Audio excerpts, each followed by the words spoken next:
South ఇండియాలోనే అతి తక్కువ ధరలకి రత్నాలనందించే ఏకైక సంస్థ 6JVR. Hi viewers, welcome to Suman TV. Harsha Sai ఈ నేమ్ తెలియని వాళ్ళు ఎవరూ లేరు. కానీ ఈ మధ్య డిజిటల్ మీడియాలో చాలా ఆరోపణలు వినబడుతున్నాయి. కానీ అవన్నీ నిజాలా లేకపోతే నిజంగానే ఆరోపణలా, ఇవన్నీ తెలుసుకోవాలి అంటే డైరెక్ట్ మనం హర్ష సాయి గారితో మాట్లాడితేనే వీటన్నిటికీ ఆన్సర్ దొరుకుతుంది. హలో హర్ష సాయి గారు. హాయ్ అండి. సో నేను కొన్ని క్వశ్చన్స్ అడుగుతా. అంటే ఇవన్నీ జనాల్లో కొన్ని క్వశ్చన్స్ ఆల్రెడీ స్టార్ట్ అయిపోయాయి. ఓకే. చాలా కమెంట్స్ లో కూడా నేను చదివాను. సో మరి జనాల యొక్క కమెంట్స్, వాళ్ళ యొక్క క్వశ్చన్స్ అన్ని మీకు స్ట్రైట్ వేలో అడుగుతా.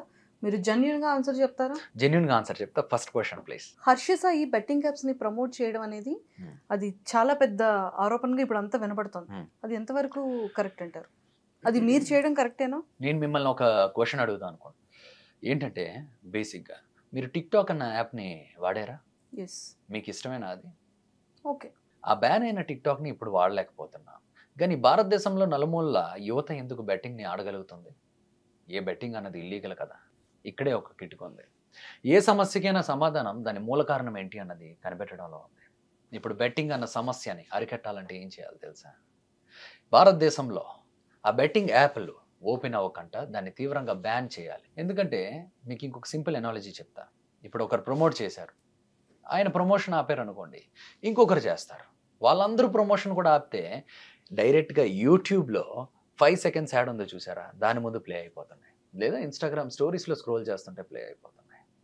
సో ఇక్కడ ప్రమోట్ చేయడం అన్నది మనం అందరం ఒక సమస్యగా చూస్తున్నాం. కానీ దాని రూట్ కాజ్, దాని మూల కారణం వచ్చి ఏంటంటే అది ప్రాపర్గా బ్యాన్ అవ్వట్లేదు, అవి ఇంకా ఫంక్షన్ అవుతుంది. మరి దాని గురించి ఫస్ట్ దాన్ని అరికట్టినప్పుడు బెట్టింగ్ని ఎవరైనా ప్రమోట్ చేయాలన్నా అవ్వదు, ఆడడం అవ్వదు, ఆపరేట్ కూడా అవ్వదు. మొత్తంగా ఫుల్ స్టాప్ పడిపోతుంది. కానీ ఇప్పుడు క్వశ్చన్ ఏంటంటే టిక్ టాక్ లాంటి యాప్స్ బ్యాన్ అయిపోయి ఎవరు వాడడం అవ్వట్లేదు, కానీ ఇంకా స్టిల్ ఈ బెట్టింగ్ని ఎందుకు వాడడం అవుతుంది అన్నది. దీనికి ఏమైనా మీ దగ్గర సమాధానం ఉందా? అంటే కొన్ని పర్మిషన్స్, లైసెన్స్ ఉన్న వాటిని ఉంచుతున్నారు, కొన్ని వాటిని బ్యాన్ చేస్తున్నారు. వీళ్ళు ఏం చేస్తున్నారంటే సిస్టంలో ఉన్న లూప్స్ని వాడి ఆపరేట్ చేస్తున్నారు. వీళ్ళు ఎవరు చేసినా చేయకపోయినా అది ఫంక్షనల్ అయ్యేలా చేస్తున్నారు. మీకు ఒక చిన్న ఎగ్జాంపుల్ చెప్తాను. నేను చేసినవి ఇంటర్నెట్లో మీరు చూసిన సెలబ్రిటీలు అందరితో పోల్చుకుంటే నేను చేసినవి చాలా తక్కువ, చాలా చాలా తక్కువ. నా దగ్గరికి ఎన్నో బ్రాండ్స్ వస్తూ ఉంటాయి హర్ష సాయితో ఇది చేయాలని. అయితే బ్యానడ్ ఆప్స్ లిస్ట్లో ఉన్నవి మేము ఏవి చేయం. అందులో లేకపోతే అది కూడా ఇండైరెక్ట్గా ప్రమోట్ చేస్తాం, డైరెక్ట్గా ఎప్పుడు చేయం. మీ ఆసక్తి బట్టి మాత్రమే. జాగ్రత్త అన్నది ముఖ్యం, బాధ్యత అన్నది ముఖ్యం, ఇలాంటి వార్నింగ్లు ఇస్తూనే చేస్తాం. సో ఇప్పుడు మేము చేయలేదు అనుకుందాం, ఏమవుతుందో తెలుసా? ఆ బడ్జెట్ మాకు ఏదైతే ఉందో కేటాయించే బడ్జెట్ వేరే 10 మంది క్రియేటర్స్కి డిస్ట్రిబ్యూట్ అవుద్ది. వాళ్ళైతే మాలా చెప్పరు. వాళ్ళకు ఒక స్క్రిప్ట్ ఇస్తారు, ఇదే విధంగా చెప్పండి, మేము ఇల్లులు కట్టుకున్నాం, కార్లు కొనుక్కున్నాం అని. ఇంకొంతమంది ఇర్రెస్పాన్సిబుల్గా ఏదో టెలిగ్రామ్ లింకుల్ని క్రియేట్ చేసి అందరినీ అక్కడికి రప్పించి బలవంతంగా ఆడిస్తున్నారట. అంటే టెలిగ్రామ్ ఇంకొంతమంది ఏంచి వాళ్ళ డబ్బుల్ని తీసుకొని గాల్లో ఇసిరి ఏవో స్టంట్లు చేసి ఇలా ఆడితేనే వస్తున్నాయి అన్నట్టు అంటున్నారంట. సో ఇక్కడ మీరు ఆలోచించండి, క్లియర్గా ఆలోచించండి. ఇప్పుడు నా దగ్గరికి వచ్చింది, నేను వదిలేసాను అనుకోండి, మేము చాలా బాధ్యతగా చేస్తాం. ఈ 10 మంది చేయడం వల్ల ఆడేవాళ్ళ సంఖ్య దారుణంగా పెరుగుతుంది. మేము చేయడం వల్ల బేసిక్గా ఇప్పుడు వరకు ఆ సంఖ్యను తగ్గించగలిగాం. అండ్ దాని నుంచి వచ్చిన డబ్బులు 4 మంచి పనులు చేయడానికి వినియోగించాం. సో ఇలాంటి పాయింట్ని మీరు కనుక క్లియర్గా అండర్స్టాండ్ చేసుకున్నట్టయితే మేము చేయకపోవడమే పెద్ద తప్పు చేసిన వాళ్ళం అవుతాం. ఎందుకంటే అది ఇలాంటి మిస్యూజ్ చేసే వాళ్ళ చేత ఏదైతే మేము తీవ్రంగా ఖండించేది ఏదైతే ఉందో వాళ్ళకి వెళ్తుంది. కాబట్టి అలా మా ఫ్యాన్ పేజీలకు కూడా అలాగే ఇచ్చారు. మేము చేయడం ఆపేయగానే వాళ్ళు కూడా అగ్రెసివ్గా ప్రమోట్ చేసేవారు. ఏం చెప్తాం మరి? మీరు ఒక పాయింట్ చెప్పారు కాబట్టి నాకు ఇంకొక డౌట్ వచ్చింది. టెలిగ్రామ్లో అంటే మీకు కూడా ఒక అకౌంట్ ఉండి మీరు పర్సన్స్ అందరినీ, పీపుల్ అందరినీ కూడా యాడ్ చేసి లేదు గేమ్ ఆడిస్తున్నారు అనేది కూడా వినడం లేదు. అది ఫాల్స్ ఎలిగేషన్. మేము ఏ రోజు కూడా ఏది యాడ్ చేయలేదు. కావాలంటే దీని గురించి ఆల్రెడీ ఇన్స్టాగ్రామ్లో చాలా ఇదవుతుంది. నేను ఇంకొక ప్రూఫ్ మీకు చూపించాలనుకుంటున్నాను, మీకు సంబంధించింది. మీ బ్యాంక్ స్టేట్మెంట్ అనేది బయటకు లీక్ అయింది. మీ బ్యాంక్ స్టేట్మెంట్ ఇది మీ అకౌంటేనా? నాదే. దాన్ని బేసిక్ ఏమంటారంటే బ్యాంక్ స్టేట్మెంట్ అన్నారు, అది ఇన్వాయిస్ అంటారు. ఓకే, అది ఎవరికైనా సృష్టించవచ్చు. మీరు ఒక ఇంటర్వ్యూకి 100 కోట్లు తీసుకుంటున్నారు అన్నదానికి నా దగ్గర ఒక ప్రూఫ్ ఉంది, చూపించమంటారా? నేనా? మీరే. దీన్నే ఇన్వాయిసెస్ అంటారు. ఎవరు ఎన్నైనా సృష్టించవచ్చు. 100 కోట్లే? 100 crores? ఎంత? 1000 కోట్లైనా సృష్టించవచ్చు. అర్థమైందా? కానీ అలా నాకు వన్ డౌట్ ఏంటంటే నా డీటెయిల్స్ ఎలా వచ్చాయి మీకు అని. ఏముందండి, డీటెయిల్స్ సంపాదించి దాన్ని ఆ నెంబర్ని ఏ విధంగా అయినా మార్పు చేయొచ్చు. ఇప్పుడు డిజిటల్ క్రియేటర్ అన్నప్పుడు తన బ్యాంక్ అకౌంట్స్ చాలా కంపెనీల దగ్గర ఉంటాయి. కంపెనీల నుంచి ఏదైనా ఇది రావచ్చు. ఆ ఇన్వాయిస్లు బ్యాంక్ స్టేట్మెంట్లు ఒకటి కాదు. బ్యాంక్ స్టేట్మెంట్ అన్నది బ్యాంక్ అకౌంట్ హిస్టరీ, ఇన్వాయిస్ అన్నది మనం ఇచ్చిన కొటేషన్. అర్థమైందా మీకు? అంటే ఆ వ్యక్తి అంత స్ట్రాంగ్ గా విత్ ఎవిడెన్సెస్ తో సహా అదే వెళ్తే ప్రూఫ్లు కూడా ఉంటాయి అంటున్నారు కదా. ఏంటి ప్రూఫ్? బ్యాంక్ స్టేట్మెంట్స్ నిజంగా మీకు అంత అమౌంట్ ఇచ్చినవి. యాక్చువల్లీ అది అంత కాదు, కానీ దానికన్నా తక్కువే. నా హిందీ, తెలుగు, తమిళ్ అకౌంట్కి కలిపి చేసాం. అది ఏ వీడియో కూడా మీకు చెప్తాను. అది బఫెలో వీడియో, మన మీ సుమన్ టీవీలోనే వచ్చిన వీడియో. అవును. ఆ సుమన్ టీవీలో మీరు ఒక స్టోరీ చేశారు ఒకప్పుడు. ఒక అబ్బాయి ఇలా ఇబ్బంది పడిన దాని తర్వాత అది మమ్మల్ని అప్రోచ్ అవ్వడం, అదే ఇలా ఆ ఇబ్బందిని చూసి కొందరు మోసగాళ్ళు మోసం చేస్తే అది మా వరకు వస్తే మేము వాళ్ళకి ఏదో ఒకటి చేయాలని ఒక పెద్ద బఫెలో షెడ్ కట్టాం. ఆ బఫెలో షెడ్లో కేవలం 20 సెకండ్లు మాత్రమే లోటస్ 365 న్యూస్ అనే ఒక వీడియో చేశాం. అవును. లోటస్ 365 కాదు, లోటస్ 365 న్యూస్. ఇక్కడ మీరు స్పోర్ట్స్ అప్డేట్స్ని మాత్రమే పొందొచ్చు అన్నాం. లింక్ను కూడా పెట్టలే. మేము లింక్నే పెట్టలేనప్పుడు ఎవరికి ఆడడానికి అక్కడ ఆస్కారం ఉంటుంది? మేము ఆ 30 సెకండ్లు చేయడం వల్ల వచ్చిన డబ్బుల్ని కూడా మేము ఆ బఫెలో షెడ్ని కట్టి వాళ్ళకి ఒక జీవనాన్ని ఇచ్చి ఆ వచ్చిన ఆదాయంతో చుట్టుపక్కల ఉన్న పిల్లల చదువులకు కూడా ఉపయోగపడేలా ఒక ఈకో సిస్టమ్ని క్రియేట్ చేయగలిగాం. అంటే 20 సెకండ్స్ ఆటకి మీరు 60 lakhs చార్జ్ చేశారా? అది 40 lakhs ఏమో క్యాష్ రూపంగా నవోటల్లో, రిమైనింగ్ ఆన్లైన్ ట్రాన్సాక్షన్. మీకు అదే చెప్తున్నానండి. ఇప్పుడు 40 lakhs మీరు క్యాష్ అంటున్నారు. ఏ 5 స్టార్ హోటల్లో అయినా లోపలికి ఎంటర్ అయినప్పుడు ఒక చెకింగ్ ఉంటుందండి. మనిషి గారు చెకింగ్ ఉంటుంది. బాడీని మొత్తం చెక్ చేస్తారు, లగేజ్ ఏమైనా ఉన్నా కూడా చెక్ చేస్తారు. ఒకవేళ ఏమైనా క్యాష్ ఏమైనా స్కానర్లో కనపడింది అనుకోండి, డైరెక్ట్గా సెక్యూరిటీ ఆయన ఏం చేస్తాడంటే రిసెప్షన్కి వెళ్ళి చెప్తాడు ఇంత క్యాష్ ఉందని. ఇంత క్యాష్ ఉంటే లోపలికి ఎలవ్ లేదండి, దాని ప్రూఫ్స్ ఏమైనా ఉందా అనేసి ఒక ఇది ఉంటుంది. బేసిక్గా నవోటల్ లోపలికి 40 lakhs క్యాష్ తీసుకురావడం, అది ఇది చేయడం అన్నది నాట్ ఎట్ ఆల్ పాసిబుల్. అది ఇంపాసిబుల్ అది జరగడం, నవోటల్ లోపలికి క్యాష్ తీసుకురావడం అన్నది. సో అయితే 40 lakhs అనేది క్యాష్ రూపంగా మీరు తీసుకోలేదండి. కానీ నిజంగా ఈ యాప్కి మీరు చార్జ్ చేసింది అయితే మాత్రం 60 lakhs ప్లస్ ఏనా? ఇప్పుడు బేసిక్గా మేము ఎవరికైనా అడ్వర్టైజర్స్కి అడ్వర్టైజ్ చేస్తాం కదండి, వాళ్ళు ఏ విధంగా మేము ఇది మాట్లాడతాం అంటే ఆ వీడియోలో ఒక 50%, 60% ఆ టైప్లో ఇది చేస్తాం. సో మేము అది సమ్వేర్ అరౌండ్ 50 అంతా ఇది చేసాం. కానీ ఆ వీడియోకి మేము ఖర్చు పెట్టింది దాదాపు 90 లక్షల దాకా ఖర్చు పెట్టాం. దానికన్నా ఎక్స్ట్రా ఖర్చు పెట్టాం. మీరు యాడ్స్కి ఎంత అమౌంట్స్ చార్జ్ చేస్తారు? యాడ్స్కి అండి నేను చాలా తక్కువ యాడ్స్ చేశానండి. అందరిలాగా ఎక్కువ చేయట్లేదు. ఇక్కడ బేసిక్గా నేను ఒకటి క్లియర్గా మీకు చెప్పాలనుకుంటున్నా. మేము యాడ్స్ కూడా ఎందుకు చేస్తామంటే ఏదైతే బ్యాన్డ్ యాప్స్ అన్నది ఒక లిస్ట్ ఉంటుందండి, ఆ లిస్ట్లో లేకపోతేనే చేస్తాం. అది కూడా చాలా డీసెంట్ వేలో చేస్తాం. ఎందుకు? అది కూడా మీకు కారణం చెప్పాం. అది మేము చేయకపోయినా ఆగట్లేదు కదండి, వేరే వాళ్ళకి వెళ్తుంది. వాళ్ళ స్వలాభాలకు, వాళ్ళ ఆస్తుల పెంపకాలకు లేదా దీనికో ఇది చేస్తున్నారు. మేము దాన్ని బాధ్యతగా చెప్పగలిగి దానిలో ఉన్న ఆడేవాళ్ళని తగ్గించగలిగినప్పుడు ఆ వచ్చిన డబ్బుల్ని 4 మంచి పనులు వినియోగించడానికే మేము చేస్తున్నాం. చాలా తక్కువ చేసాం మేము ఇప్పుడు వరకు. అడ్వర్టైజ్మెంట్ బట్టి స్టార్టింగ్లో అయితే ఫస్ట్ టైం చేసిన బర్రీ మ్యాచ్కి అయితే 10 lakhs అంత ఇచ్చారు అన్నిటికీ కలిపి. తర్వాత ఓకే మేము చేసిన వీడియోలో మేము చేసే వీడియోకి ఎంత బడ్జెట్ అయిందో ఒక 30%, అలా 40%, 50%, అలా డిఫరెంట్ ఒక్కొక్కరు ఒక్కొక్కలాగా ఇది చేస్తారండి. అది ఇన్స్టాగ్రామ్లో స్టోరీస్ కనుకోండి ఒక 5 lakhs, ఆ విధంగా ఇది వస్తుంది. అది కూడా మేము ఏదో రీల్లో తిరిగి ఇచ్చేయడం ఏదో ఒకటి ఉంటుంది, అంతకు మించి ఇందులో ఏమీ లేదు. ఓకే. అండ్ ఇంకొక ఆరోపణ అంటే ₹1 ఖర్చు పెట్టి ₹10 సంపాదిస్తున్నారు అని, దీని మీద మీ ఎక్స్ప్లెనేషన్ ఏంటి? ₹1 ఇచ్చి ₹10 సంపాదిస్తున్నాం అనేసి అన్నారు. ఫర్ ఎగ్జాంపుల్ మీరు ఇందాక బఫెలో వీడియో చెప్పారు అనుకుందాం.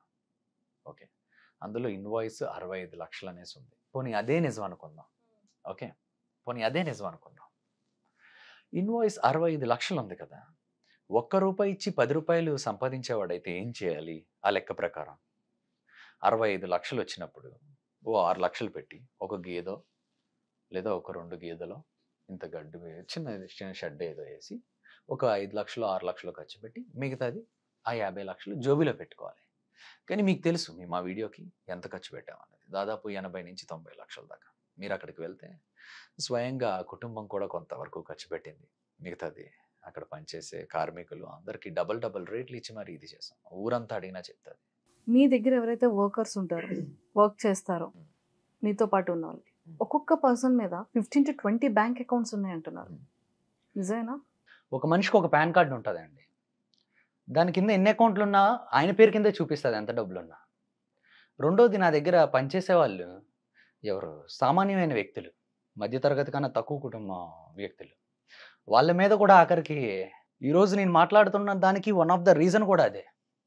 వాళ్ళు వీధిలో తెలుసు హర్ష సాయి దగ్గర పనిచేస్తున్నారని. ఏంటి మీరు మాఫియా అంట అనేసి ఎవరైనా అంటే వాళ్ళు ఎంత బాధపడతారు అన్నది నాకు తెలుసు. ఎందుకంటే మీ అందరం కూడా ఈ రోజు దాకా ఏ ఆస్తులు పోగొట్టుకోవాలనో డబ్బులు సంపాదించుకోవాలని ఇది చేయలే. 4 మంచి పనులు చేయాలని ఇది చేసాం. కష్టపడి సర్వే చేసింది కూడా వాళ్ళు.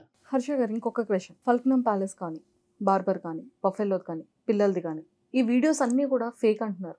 వాళ్ళందరూ పెయిడ్ ఆర్టిస్టులు అంటున్నారు. మీరు చేసే ఏ వీడియో కూడా కరెక్ట్ అది నిజం కాదంటున్నారు. దీని మీద మీ ఎక్స్ప్లెనేషన్? ఇలాంటి ఆరోపణలు గతంలోనే వచ్చాయి, ఇప్పుడు కూడా వచ్చాయి.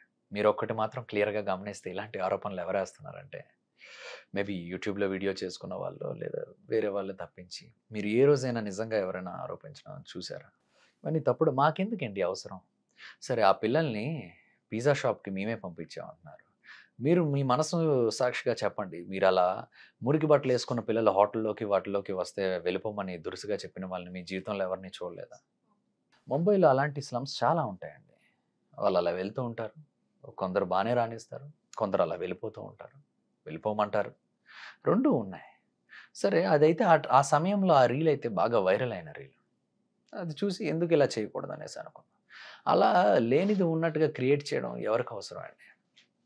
ఆరోపణలు ఎవరి మీద ఎవరైనా వేయచ్చు, కానీ అది నిరూపించడానికే కదా ఇబ్బంది అనేది. రెండోది, మేము ఏ వీడియో అయినా 4 గోడల మధ్య అయితే చేయట్లే. ఎంతో మంది ముందు చేస్తున్నాం. ఒక్కరి ముందు కాదు, 2 ముందు కాదు, దాదాపు ఒక ఊరు మధ్యలో చేస్తూ ఉంటాం కొన్ని అయితే. మరి అలాంటి వాటికి పెయిడ్ ఆర్టిస్టులు ఎలా అవుతారండి? వాళ్ళు ఎప్పటి నుంచో అక్కడ ఉన్నది వాస్తవం, వాళ్ళకి అలా ట్రీట్ చేయబడుతుంది వాస్తవం, వాళ్ళ కష్టాలు వాస్తవం, మేము చేసింది కూడా వాస్తవం. పెయిడ్ ఆర్టిస్టులను పెట్టి చేయాల్సిన అవసరమే ఉంది? అంటే చాలా మంది డౌట్ ఏంటి అంటే, హర్ష సాయి చూస్తే చాలా చిన్న ఏజ్, అసలు ఇంత ఇన్కమ్ సోర్స్ అనేది ఎలా వస్తుంది? వెనకాతలు ఎవరైనా ఉన్నారా? ఇప్పుడు అదే చెప్తున్నాను కదండి, అడ్వర్టైజ్మెంట్స్కి పేమెంట్స్ వస్తాయి, యూట్యూబ్లో యాడ్స్కి పేమెంట్స్ వస్తాయి. వీటిలన్నింటినీ వాడే కదండి చేస్తున్నాం. ఇంకా దీనిలో ఏముంది? ఇప్పుడు ఏ సిస్టమ్ అయినా అంతే కదా, ఏ బిజినెస్ అయినా అలాగే నడుస్తుంది కదా. హర్ష సాయి ఎప్పుడున్నా ఎక్కడ చూసినా కూడా 5 స్టార్ 7 స్టార్ హోటల్స్లోనే స్టే చేస్తారంట. 7 స్టార్స్ అయితే మేమేం పెద్ద ఇది. 5 స్టార్ హోటల్స్, మంచి బట్టలు, ఇవన్నీ ఒక ప్రెజెంటేషన్ ఫ్యాక్టర్ అండి కొంతవరకు. ఓకే, సపోజ్ మీరు ఒక చెప్పులు ఉన్నాయనుకోండి, బస్ స్టాండ్లో కొనుక్కోవడానికి ఒక రేట్ ఇస్తారు, ఒక మంచి షోరూంలో కొనుక్కోవడానికి ఇంకొక రేట్ ఇస్తారు. అలానే మమ్మల్ని మేము కరెక్ట్గా ప్రెజెంట్ చేసుకోలేదనుకోండి, మాకు అడ్వర్టైజర్స్ ప్రైజ్ని ఎలాగిస్తారు? ఒక మంచి ప్రైజ్ రావాలంటే మేము నార్మల్గా సాదాసీదాగా ఉంటే అది అంత ఇది ఉండదు. ఆ ప్రెజెంటేషన్ కూడా అంతనే ముఖ్యం. మీకు అర్థమైందా నేను ఏ విధంగా చెప్తాను? అందుకే కొన్ని సందర్భాల్లో మీటింగుల్లో అయినా వేరే అయినా 5 స్టార్ హోటల్సే ప్రిఫర్ చేస్తాం. ఎందుకంటే ఇది బిజినెస్ మోడల్లో ఒక పార్ట్ మా ప్రెజెంటేషన్ అన్నది. అంతేగాని దానిలో ఏదో ఇది చేయాలని కాదు. మిగతా సమయం, మ్యాక్సిమం సమయం అంతా మా ఇంట్లోనే కదా ఉండేది. మీకు కనబడే వీడియోల్లో మాత్రమే 5 స్టార్ హోటల్స్లో చూసి అది 365 రోజులు ఉంటున్నానంటే అది మీ అపోహ. మీరు గ్రాడ్యుయేట్ కాదని, మీ బ్యాక్లాగ్స్ ఉన్నాయని, ఫెయిల్యూర్ అని అంటున్నారు. దీని మీద మీ రెస్పాన్స్ ఏంటి? నేను నీట్గా గ్రాడ్యుయేషన్ కంప్లీట్ చేశాను గీతం యూనివర్సిటీ. మీరు కావాలంటే నా కాలేజ్కి వెళ్ళి మరీ చూడొచ్చు సర్టిఫికెట్. చెప్పడానికి ఏముంది, గ్రాడ్యుయేట్ కాదని ఆరోపణలు వేయడానికి ఏముంది? మీరు గమనిస్తే ఈ మధ్యకాలంలోనే ఈ ఆరోపణలన్నీ వస్తున్నాయి. వీటి వెనకాతలు కూడా కొంతమంది ఉన్నారు. ఇన్ని సంవత్సరాల్లో మీకు ఎప్పుడైనా ఆరోపణ వచ్చిందా? ఎప్పుడో 2 సంవత్సరాల క్రితం మేము చేసిన యాప్ని ఈరోజు తీసుకొచ్చి ఏదో మేము కొత్తగా చేస్తున్నట్టు చెప్తున్నారు. మేము చేయడం ఎప్పుడో మ్యాక్సిమం చేయడం ఇది చేసేసాం, తగ్గించేసాం, ఆపేసాం. ఇప్పుడే అవన్నీ ఎందుకు తీసుకొస్తున్నారంటే ఇది ఒక పర్సనల్ అటాక్. ఓకే, అండ్ ఇంకొకటి నేను ఇది చెప్పాలి. గ్రాడ్యుయేట్ కాదు, డ్రాప్ అవుట్ అంటే ఒకరి విలువ తగ్గిపోద్ది అనుకుంటారు, కానీ చదువు లేని వాళ్ళు కూడా చాలా తెలివిగా మంచి పొజిషన్లో ఉన్న వాళ్ళు ఉన్నారండి. ఇప్పుడు ఫేస్బుక్ ఫౌండర్ ఉన్నాడు, మార్క్ జకర్బర్గ్, డ్రాప్ అవుటే. చదువుకోలేదు, డ్రాప్ అవుట్, చదువు సరిగ్గా రాదంటే పనికిరానోడు అన్నట్టు కాదు. ఇది ఎందుకు చెప్తున్నానంటే నేను కూడా అలాంటివి విన్నా. ఎవరు మెసేజ్ లేవో నా స్టాఫ్ కొంతమందికి వచ్చాయని విన్నా, మీ అందరూ చదువుకోలేని వాళ్ళు ఇది అది అనేసి. ఓకే, అసలు మీ మీద పర్సనల్ అటాక్ ఎందుకు జరుగుతుంది? ఏమోనండి, బోల్డ్ అని కారణాలు ఉంటాయి. అంటే మీరు ఏ కారణాలు అనుకుంటున్నారు? ఎదుగుదల కావచ్చు, ఇలాగా బ్రాండ్ అంబాసిడర్గా దిశ దివ్యాంగ సురక్ష అనే ఒక ప్రోగ్రామ్కి బ్రాండ్ అంబాసిడర్గా నియమించారు. మరి అది చూడలేకపోవడం వల్ల ఏంటో తెలియదు, కానీ వన్స్ అది ఇదైంది, with in fraction of seconds ఈ ఆరోపణలన్నీ ఇదయ్యాయి. ఈ ప్రూఫ్లు అనేసి ఏదో ఒకసారి ఇలాంటి ఇన్వాయిసెస్ టెంప్లెట్స్ బోల్డ్ అని ఉంటాయి. నా bank account details, Aadhaar card number ఇలాంటివి ఏవో కొని పట్టుకొని ఇన్ని లక్షలు తీసుకున్నారు, అన్ని లక్షలు తీసుకున్నారు, దీనికి ఇదే ప్రూఫ్, ఒక యాడ్కి ఇంత అని అలా ఫాల్స్ ప్రొపగండా చేసి ఓకే మన ఇమేజ్ని ఇది చేయడానికి అన్నట్టు చూస్తున్నారు. చూసారా? అన్ఫార్చునేట్ థింగ్ ఏంటంటే అవన్నీ నిజాలు అన్నట్టు చాలామంది అనుకుంటున్నారు. ఉదాహరణకి పర్సనల్గా వ్యక్తిగతంగా 2 సంవత్సరాల క్రితం యాడ్ని పట్టుకొని ఏదో హర్ష సాయి ఇది చేశాడు అది చేశాడని ఈ రోజున వాళ్ళ పర్సనల్ ఎజెండాతో నన్ను ఇది చేయడానికి స్క్రిప్టెడ్ మనుషుల్ని పెట్టి ఆరోపణలు రేపి చాలా చాలా చేస్తున్నారు. కానీ ఇది ఏమాత్రం కరెక్ట్ కాదని అందరికీ తెలిసిందే. ఇప్పుడు వరకు నేను అదే చెప్తున్నాను కదండి. ఎలా ఉందంటే నన్ను దెబ్బతీయడమే లక్ష్యంగా పెట్టుకొని ఇల్లీగల్ మనీ ఇది అది ఇది అనేసి అని బేసిక్గా ఒక చిన్న పాయింట్ చెప్తాను. ఇల్లీగల్ మనీయే మేము తీసుకున్నట్టయితే ఏమవుతుంది తెలుసా? ఫస్ట్ బ్యాంక్ అకౌంట్లో ఏ ఇల్లీగల్ మనీ పడినా బ్యాంక్ అకౌంట్ బ్లాక్ అయిపోయి బ్యాంక్ వాళ్ళు ఎక్స్ప్లెనేషన్ అడుగుతారు. ఈడీ ఇన్కమ్ ట్యాక్స్ వాళ్ళకి నోటిఫికేషన్ వెళ్ళి వాళ్ళు ఎంక్వైరీకి కూడా వస్తారు. ఇవేవి జరగకంట అసలు మేము చెయ్యని దానికి ఏదో పెద్ద చేసినట్టు పెయిడ్ మీమ్లు క్రియేట్ చేస్తూ వీటిలన్నిటికీ మా దగ్గర ఆధారాలతో సహా ఉంది ఎవరెవరు చేస్తున్నారు ఏంటి అన్నది. కానీ ఆధారాలు కూడా సమయం వచ్చినప్పుడు ఖచ్చితంగా బయట పెడతాం. అంటే అసలు మిమ్మల్ని టార్గెట్ చేయడానికి రీజన్ ఏంటంటారు? అంటే ఈ విధంగా బెట్టింగ్ మీద పెట్టి బెట్టింగ్ యాప్స్ చేసాడు హర్ష సాయి చేసాడు అంటున్నాడు. హర్ష సాయి చేసిన ప్రమోషన్స్ ఎప్పుడైనా మీరు చూసారా? అవతల వాళ్ళని డిస్ట్రాక్ట్ చేసినట్టు అది ఏంటో క్లారిటీగా అర్థం కానట్టు ఉంటుంది. బాధ్యత ఆసక్తి మీ ఆసక్తి బట్టి మాత్రమే బాధ్యత అన్నది ముఖ్యం అంటాడు.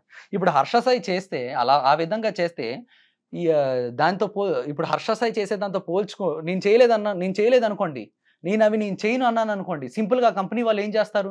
అదే డబ్బుల్ని వేరే వాళ్ళకి ఇస్తాడు. వాళ్ళు ఎలాగాడండి రోడ్డు మీద డబ్బులు చెల్లి ఐఫోన్లు ఇస్తాం ఇది ఇస్తాం అని వేరేవన్నీ చెప్తూ వాళ్ళని మభ్యపెట్టి టెలిగ్రామ్ లింకుల్లోకి తీసుకొచ్చి ఆడిస్తారు. మేము చేయకపోతే డైరెక్ట్గా వాళ్ళకే వెళ్తుంది. అట్లీస్ట్ మేము చేస్తే ఆడే వాళ్ళ సంఖ్య బాగా 90% వరకు తగ్గించగలం. ఆ డబ్బుల్ని ఇంకొక 4 మంచి పనులకు వాడగలుగుతాం. మేము చేయకపోవడమే పెద్ద తప్పు అవుతుంది. అలాని ఏ పడితే మేము చేయం. బ్యానర్ లిస్టులో లేనివే మేము చేస్తాం. ఒకవేళ డబ్బులే కావాలి బెట్టింగ్ యాప్సే ప్రమోషన్ చేయాలంటే వందల బెట్టింగ్ యాప్స్ ఉన్నాయి మా దగ్గరికి. అందరికీ మా ముందు లైన్ కట్టే సంవత్సరానికి 100 కోట్లు ఇస్తాం 500 కోట్లు ఇస్తాం అన్న వాళ్ళు కూడా ఉన్నారు. కానీ మేము ఏ రోజు అయితే అలా తీసుకోలేదండి. మేము తీసుకున్న ప్రతి రూపాయి ఒక సపోజ్ ఒక స్టోరీ పెట్టి అందులో ఎంతో కొంత మిగిలింది అనుకోండి, మేము అవి వేరే వాటికి దాస్తాం. ఒక గుడిని ఇప్పుడు మేము డెవలప్ చేయడానికి ప్రయత్నిస్తున్నాం, దాన్ని కూడా ఆపడానికి ట్రై చేస్తున్నాం. ఆ గుడిని డెవలప్ చేయించడం వల్ల ఆ చుట్టుపక్కల ఉన్న 100 గ్రామాల మీద దాని ప్రభావం పడుతుంది. చుట్టుపక్కల ఉన్న 100 గ్రామాల మీద దాన్ని కరెక్ట్గా డెవలప్ చేసి పబ్లిసిటీ చేయగలిగితే ఆ చుట్టుపక్కల ఉన్న భూములు, పేద రైతులు, పేద కార్మికులు అందరి జీవితాలు మెరుగవుతాయని ఎంతో కష్టపడి మేము చేస్తున్న దాన్ని కూడా ఆపడానికి ప్రయత్నిస్తాం. ఒకే ఆరోపణ పదే. ఒకవేళ తెలుగులో ఎవరైనా బెట్టింగ్ యాప్స్ చేసిన వాళ్ళు తక్కువ చేసిన వాడు ఎవడైనా ఉన్నాడంటే హర్ష సాయే. ఒక ఫోన్ కాల్ అండి. ఇప్పుడు సపోజ్ మనిషి గారు ఇలా కెమెరా ఉంది, ఒక ఫోన్ కాల్ చేస్తాం, ఎవరో మా మనుషులతోనే మాట్లాడించి ఏవో ఆరోపణలు వేస్తే మీరు నిజమా అబద్ధం అన్నది చెప్పగలరా? అవి ఆ మనిషి ఎవరో తీసుకొని వచ్చి ఆ స్టేట్మెంట్లు చూపించమానండి. ఈ హర్ష సాయి వల్ల అయిందని చెప్పమానండి. ఆయన 50 లక్షలు 25 లక్షలు పెట్టి ఎవరు ఆడతారండి? ఎవరు ఆడతారు? డబ్బులు ఎక్కువైపోయిన వాళ్ళు ఆడతారు. సామాన్యులు అయితే ఆడరండి. మీ కళ్ళ ముందు ఎన్నో సెలబ్రిటీని చూసుంటారు, ఎన్నో హీరోల్ని చూసుంటారు, ఎన్నో ప్లాట్ఫామ్స్లో చూసుంటారు. ఆఖరికి గూగుల్లో యూట్యూబ్ ముందు కూడా యాడ్స్ వేస్తున్నాడు, ఇన్స్టాగ్రామ్లో కూడా యాడ్ స్క్రోల్ చేస్తే వస్తుంది, ఇటు న్యూస్ పేపర్ చదివే దానిలో కూడా వస్తుంది. వీళ్ళెవ్వరూ లేనిది ఈరోజు ఒక్క హర్ష సాయినే చూపిస్తున్నారంటే మీకు అర్థం కావట్లేదు ఆ వ్యక్తి ఎలా టార్గెట్ చేస్తున్నాడు అన్నది. దీని వెనకతలు ఎవరున్నారు ఏంటి అన్నది పక్కన పెట్టండి, కానీ చూసేవాళ్ళు మీకు అర్థం కావట్లేదా ఇది వ్యక్తిగతమైన టార్గెటింగ్ అని? అందులో కూడా ఎలా ఉంటుంది తెలుసండి, మమ్మల్ని అభిమానించే వాళ్ళు ఎంతోమంది ఉన్నారు, 100 మంది ఉన్నారు. మా స్టాఫ్తోనే కాంటాక్ట్లో ఉన్న వాళ్ళు ఉన్నారు. వాళ్ళు పెట్టిన ఒక్క పాజిటివ్ కమెంట్ కూడా అక్కడ ఉండట్లే, డిలీట్ చేసేస్తున్నారు. ఓన్లీ ఫేక్ జనరేటెడ్ కమెంట్స్ని మాత్రమే ఉంచుతున్నారు. అంటే ఇది ఒక పక్క ప్లాన్ అన్నట్టు హర్ష సాయిని డ్యామేజ్ చేయడానికి. కానీ అది ఎంతకాలం అవుతుంది? అంటే ఇంత ఆరోపణలు చేస్తున్నారు కదా, లీగల్గా మీరు ఏం ప్రొసీడ్ అవ్వట్లేదా? మీకు అదే చెప్తున్నానండి, లీగల్గా ప్రొసీడ్ అవ్వడానికి ఆరోపణలు కదా. ఏమని ప్రొసీడ్ అవుతాం వాళ్ళ మీద? ఎవరిని ఇబ్బంది పెట్టడం మా ఉద్దేశం కాదండి. అలా పెట్టాలనుకుంటే ఇన్ని లక్షలు సంపాదిస్తున్న హర్ష సాయి తిరిగి ఏవి చేయలేడా? అలాంటి ఆరోపణలకి అలాంటి ఫేక్ మనుషుల్ని ఇంకా పెట్టి చేయించలేడా? తిరిగి అటాక్ చేయించలేడా? కానీ ఒకటే నమ్ముతామండి, నిజం న్యాయం ఎప్పుడూ గెలుస్తుంది. ఎవరు ఎన్ని ఆరోపణలు ఎన్ని సృష్టించినా కూడా. నేను ఈరోజు చెప్తున్నా, ఇవన్నిటి వెనకాతల ప్రతి ఒక్కటి నేను బయటికి తీస్తాను. వాళ్ళు ఎవరు అన్నది ఖచ్చితంగా బయటికి తీసే తీరుతాను. అండ్ ఆ రోజు మనం మళ్ళీ కలిసి ఇంటర్వ్యూ చేసుకుందాం. మీరు బాగా కోట్లు సంపాదించి పెద్ద పెద్ద కార్స్ కానివ్వచ్చు, అండ్ అలానే పెద్ద పెద్ద బంగళాలు కూడా కట్టారని చెప్పి చాలా మంది ప్రూఫ్లు కూడా చూపెడుతున్నారు. అదేనండి, ఇన్స్టాగ్రామ్లో ఎవరో అభిమానులు ఇది అది అన్నట్టు పెడతారు. నేను చాలా సాధారణమైన జీవితం గడుపుతాను. వాళ్ళు అలా పెట్టారు కదా, ఈ సందర్భంలో దీన్ని కూడా ఉపయోగించుకొని హర్ష సాయి మీద దాడి చేయాలి అనుకుంటే మరి దానికేం మనం చేస్తాం? అండ్ మాకు తెలిసిన సమాచారం ప్రకారం రాబోయే రోజుల్లో కొంతమంది అమ్మాయిల్ని కూడా నాతో జత కలిపి అటు అమ్మాయిల్ని కూడా మానసికంగా దెబ్బ కొట్టాలని చూస్తున్నారు. ఇన్ఫ్లుయెన్సర్ అమ్మాయిలతో కూడా కొన్ని రిలేషన్స్, సీక్రెట్ రిలేషన్స్ ఉన్నాయంటున్నారు. అదేనండి, చెప్పడానికి ఏమైనా ఉంటాయండి. బయట నేముని ఇది చేయడానికి చెప్తున్నాను కదా. వెరీ హాట్ హెవీ అయ్యే సిచ్యువేషన్ నా వెనకాతలు జరుగుతున్న ఇంత కుట్ర కేవలం మీకు తెలీదండి. మీకు తెలీదా? ఎవరైనా చూస్తే అర్థం అవుద్దండి. హర్ష సాయి చేసిన దానివల్ల ఈ రోజు దాకా అందరూ లాభమే పొందారు, కానీ నష్టం అయితే ఇది అవ్వలేదండి. ఈ మధ్య దివ్యాంగ సురక్ష అన్న దానికి ఒక మంచి కార్యక్రమాన్ని ముందుకు నడిపించడానికి ఒక బ్రాండ్ అంబాసిడర్గా నన్ను నియమించారండి. ఎంతోమంది వాళ్ళకి ఈ సమాచారాన్ని చేర్చడానికి మేము ఇది చేయడానికి ప్రయత్నించాం. అక్కడి నుంచే దీన్ని మొదలు పెట్టడం స్టార్ట్ చేశారు. ఒకవేళ నేను అది చేయడమే ఇబ్బంది అనుకుంటే చేయను కదండి. మంచి కార్యక్రమాన్ని ఎందుకండి ఇబ్బంది పెట్టడం? వెళ్ళే మంచి కార్యక్రమం మీద ఎందుకండి చెడ్డ పేరు ఇది చేయడం? దివ్యాంగులది ఎందుకు డిస్టర్బ్ చేయడం? వాళ్ళ కోసం జరుగుతున్నది. హర్ష సాయి ఉన్నాడనా? ఇప్పుడు ఈ వీడియో రిలీజ్ అయిన తర్వాత ఎవరైనా పర్సన్స్ మళ్ళీ దీని గురించి కూడా మాట్లాడితే మళ్ళీ మీరు ఏమైనా రెస్పాండ్ అయ్యే ఛాన్సెస్ ఉంటుందా? నేనైతే ఇంక రెస్పాండ్ అవ్వాలనుకోవట్లే. నా పని నేను చేసుకొని వెళ్తాను ఇంకా.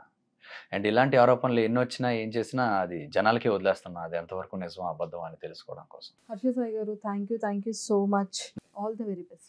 నా మీద అభిమానం చూపించిన మీ అందరికీ కూడా చాలా థ్యాంక్స్. ఇవన్నీ ఫేక్ ఎలిగేషన్స్ అని మీ అందరికీ అర్థం అవుతున్నాయని నాకు తెలిసింది. కానీ ఒక మనిషిని మానసికంగా ఇబ్బంది పెట్టడానికి కొంతమంది చేస్తున్న ప్రయత్నం, నేనేది ఆశిస్తున్నానంటే ఇలాంటివి మన అందరం ఎన్నో రాబోయే రోజుల్లో కూడా వేరే వాళ్ళ మీద కానివ్వండి, క్రియేటర్స్ మీద కానివ్వండి, వేరు మనుషుల మీద కూడా ఇవి చూడబోతున్నాం. ఒక అబద్ధాన్ని 10 సార్లు చెప్తే నిజం అవుతుంది అన్న కాన్సెప్ట్ మీద ఒకే అబద్ధాన్ని పదే చెప్తూ జనాల్లో ఫీడ్ చేయడానికి ప్రయత్నిస్తున్న ఎవరైతే కొందరున్నారో వాళ్ళ గురించి కూడా రాబోయే రోజుల్లో మేము దగ్గరుండి చూస్తాం.